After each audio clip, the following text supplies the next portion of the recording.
Hello to all students, my name is Shiv Kumar और स्वागत है आपका अपने YouTube channel Shiv Kumar study centre में। तो देखिए, आज की ये वीडियो बहुत ही खास होने वाली है 12th स्टूडेंट्स के लिए, क्योंकि आज की इस वीडियो में हम आपको 4-in-1 सेंट्रल आइडिया बताएंगे। जी हाँ, 4-in-1 जो आपका 4 पोइट्री में आपका यूज होगा।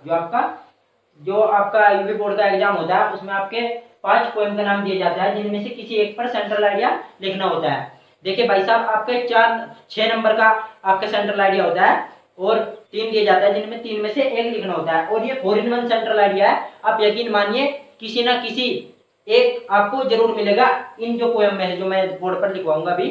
तो वीडियो स्किप मत कीजिएगा, पूरा वीडियो देखिएगा और आपके 6 मार्क्स कोई नहीं काट सकता। 6 मार्क्स आपके बिल्कुल पक्के हैं। तो देखिए कौन से में लेसन है, मैं बोर्ड पर लिख रहा हूँ। इंग्लिश का सबसे इंपॉर्टेंट वीडियो लेकर आया है, जो कि है 12th इंग्लिश का 4-in-1 सेंट्रल आइडिया। क्योंकि आपके यूपी बोर्ड में इंग्लिश से एक सेंट्रल आइडिया पूछा जाता है, जो आपका 6 मार्क्स का होता है। और देखिए, सेंट्रल आइडिया बहुत आसान तरीके से बनाया गया है। वो जो 4-in-1 सेंट्रल आइडिया है, जो कि 4 आपकी जो पोइट्री है, 4 में केवल एक सेंट्रल आइडिया ही काम करेगा। देखेंगे 4 लेसन कौन कौन से है। देखिए, फर्स्ट लेसन है ऑन हिज ब्लाइंडनेस, जो जॉन मिल्टन साहब द्वारा लिखा हुआ है। जॉन मिल्टन एक बहुत ही प्रसिद्ध कवि हुए हैं, क्योंकि देखिए जॉन मिल्टन की शादी हो गई तो वे अंधे हो गए थे, और उसी के आधार पर, अपने खुद के आधार पर ही उन्होंने एक पोइट्री लिखी, जिसका नाम था ऑन हिज ब्लाइंडनेस, जो आपको 12वीं में पढ़ने को मिल रहा है। ये जॉन मिल्टन के जीवन पर सच्ची आधारित घटना है, जिसे आप पढ़ेंगे। तो देखिए, इनका जन्म 1608 ईस्वी में हुआ था तथा इनकी मृत्यु 1674 ईस्वी में हुई थी, जो लगभग 65 या 64 ईयर तक जीवित रहे, 64 या 65 साल तक। उसके बाद आपका नेक्स्ट जो पोइट्री है वो है from an elegy written in a country churchyard. देखिए, from an elegy written in a country churchyard, जो थॉमस ग्रे द्वारा लिखा हुआ है। इनका जन्म 1716 ईस्वी में होता तथा 1771 में इनकी मृत्यु हो गई थी। देखिए, यह भी बहुत ही एक कह सकते हैं कि एक महान कवि हुए हैं। इन्होंने भी, ये अपने टाइम के बहुत ही महान कवियों में से एक है, क्योंकि इन्होंने जो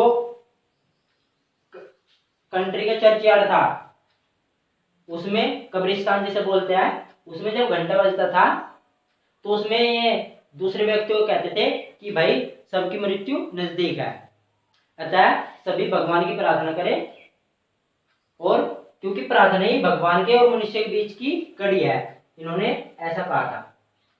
अब तीसरा है ए लेमेंट, जिसका मतलब है एक शोक गीत, जो पीबी शैली द्वारा लिखा गया था, जिनका जन्म 1792 तथा मृत्यु 1822 ईस्वी में हुई थी, जो लगभग 30 साल जीवित रह पाए। लेकिन अपने 30 सालों में ही इन्होंने एक अपनी महान कवि के रूप में उजागर किया अपने आप को, और इनकी भी गिनती महान कवियों में होती है। देखिए, इनका नाम, पूरा नाम पर्सी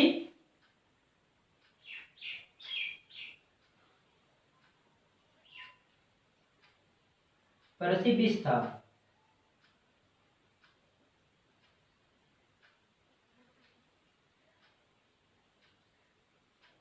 देखिए, इनका नाम क्या था, PERCY, पर्सी, BYSSHE, बिश शैली, इनका पूरा नाम था, जो पीबी शैली का।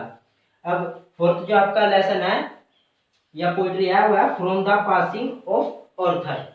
देखिए, ये भी एक महान कवि हुआ है, अल्फ्रेड लॉर्ड टेनिसन एक महान कवि हुए हैं, और जिसके बारे में आपको 12th में पढ़ने को मिलेगा।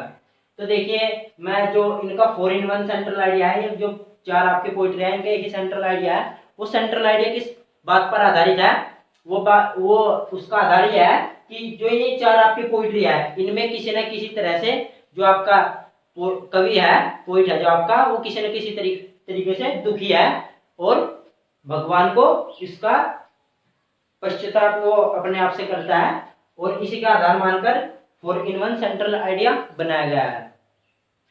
तो मैं 4-in-1 सेंट्रल आइडिया जो है वो बोर्ड पर लिख रहा हूं। तो देखिए जो 4-in-1 सेंट्रल आइडिया था वो मैंने बोर्ड पर लिख दिया है, आप देख रहे होंगे। तो देखिए मैं इसे पढ़ देता हूँ एक बार, क्योंकि स्पेलिंग मिस्टेक हो जाती है। तो देखिए कैसे लिखना है, क्योंकि आपको यूपी बोर्ड के एग्जाम में 3 आपके पोइट्री नेम मिलेंगे जिनका आपको सेंट्रल आइडिया देना है। तो यहाँ पर आपको पोएम का नाम लिखना है। जैसा आपका आ गया ऑन हिज ब्लाइंडनेस, तो आप यहाँ पे ऑन हिज ब्लाइंडनेस लिखेंगे और यहाँ पे पोइट का नाम लिखेंगे जॉन मिल्टन। इस तरीके से आपको करना है। तो देखिए यहाँ पर जॉन मिल्टन लिख करके आप क्या करेंगे, says that every word of the poem is full of disappoints and failure. He looks at his past life with a faint heart. Death is the end of all greatness, beauty, and wealth. He says those who do not pray to the God are like animals. Prayer is the link between God and man. God and man. So we should pray God. God does not anything from man is written. The man who works according God, he is true worshipper. So we not should proud of beauty and wealth, because death is common to all. The poet lives in close contact of nature. I gives us happiness.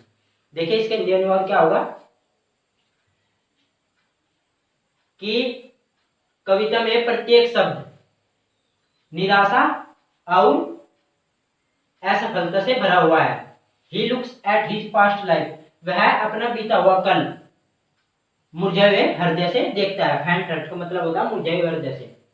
Death is the end of all greatness, beauty and wealth.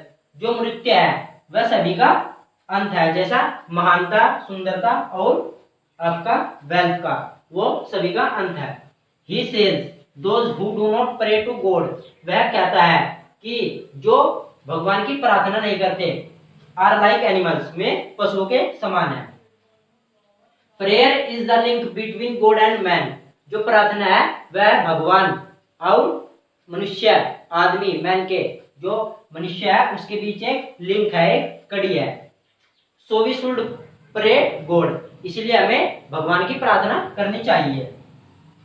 God does not anything from man is written, जो भगवान है वह इसके बदले में मनुष्य से कुछ नहीं चाहता। The man who works according God, जो व्यक्ति भगवान या ईश्वर या अल्लाह के अनुसार अकॉर्डिंग कार्य करता है, he is true worshipper, वह एक सच्चा पुजारी होता है। So we not should proud of beauty, इसलिए हमें सुंदरता और धन पर घमंड नहीं करना चाहिए, स्वास्थ्य पर घमंड नहीं करना चाहिए। Because death is common to all, क्योंकि जो मृत्यु है वह सभी के लिए आम है, एक समान है। अर्थात मृत्यु सभी की आनी है या मृत्यु सभी को होनी है, यह निश्चित है।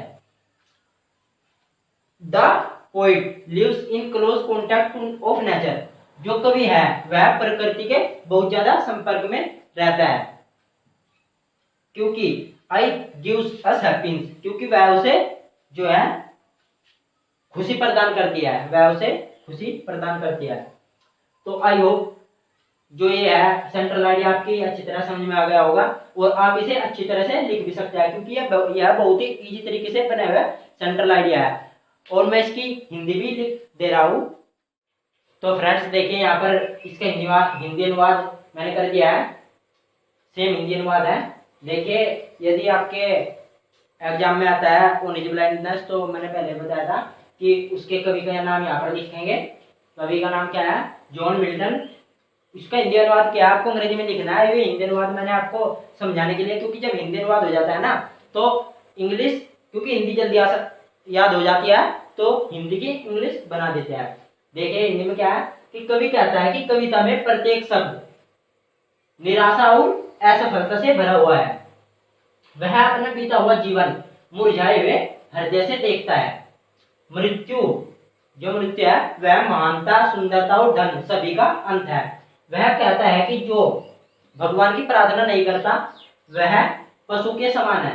देखिए यहाँ पर मैंने आपको पहले बताया कि जो एक कवि हुए है ये बहुत ही महान कवि है। देखिए इन्होंने किस प्रकार से एक व्यक्ति की तुलना पशु के समान की है कि जो भगवान की प्रार्थना नहीं करते। आप कमेंट बॉक्स में बताएंगे कि इन्होंने पशु मनुष्य की जो तुलना किया वो पशु से क्यों किया है।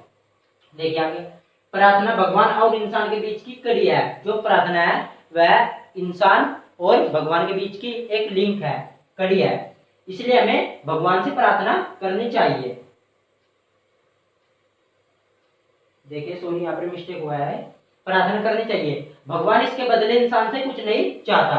जो इंसान भगवान के अनुसार कार्य करते हैं, जो भी इंसान भगवान के अकॉर्डिंग कार्य करते हैं वे सच्चे पुजारी होते हैं। इसलिए हमें सुंदरता और धन पर गर्व नहीं करना चाहिए, क्योंकि मृत्यु सभी के लिए एक आम बात है।